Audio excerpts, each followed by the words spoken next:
آج کل اس قدر جو خرافات چل پڑی ہیں کہ فلاں نے فلاں کام کر دکھایا وہ اللہ کا ولی ہو گیا، جو خلاف شرع کام کرتا ہو، نمازیں نہ پڑھتا ہو، بال بڑے بڑے لڑکیوں جیسے رکھتا ہو، وہ ولی ہرگز نہیں ہو سکتا۔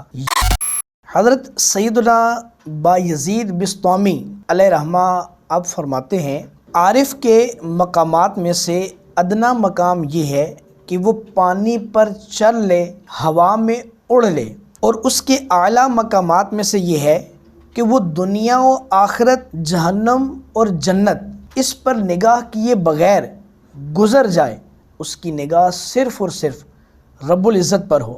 حضور غوث پاک فرماتے ہیں کہ ولی اڑنے والے کو نہیں کہتے کہ اڑتی تو مکھی بھی ہے، تو پھر کیا مکھی کو ولی مان لیا جائے گا؟ نہ ہی تیرنے والے کو ولی کہا جا سکتا ہے، کیونکہ مچھلی بھی پانی کے اندر بڑی آسانی کے ساتھ تیر لیتی ہے۔ اگر ان چیزوں پر ولایت کا معیار ہو تو پھر بتائیے، آگ جب جلتی ہے اور 1000 سال تک جلتی رہے تو اس کے اندر ایک ایسا کیڑا پیدا ہو جاتا ہے جو اس آگ میں ہی زندہ رہتا ہے، آگ سے نکالا جائے گا تو فوراً مر جائے گا۔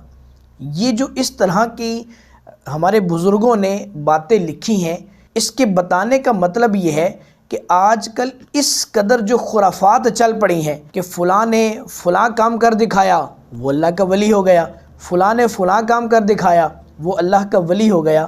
یاد رکھیے، ولایت ان چیزوں سے ہرگز نہیں ناپی تولی جاتی۔ ایک شخص حضرت بایزید بسطامی علیہ رحمہ کے پاس 1 سال تک رہا۔ 1 سال کے بعد جب جانے لگا تو حضرت بایزید بسطامی نے پوچھا، میاں کیوں جاتے ہو؟ اس نے کہا، میں آپ کے پاس 1 سال کا وقت رہا ہوں، میں نے آپ سے ایک کرامت بھی نہیں دیکھی۔ آپ نے فرمایا، بتاؤ کیا اس 1 سال کے عرصے میں مجھ سے کوئی خلاف شرع کام دیکھا؟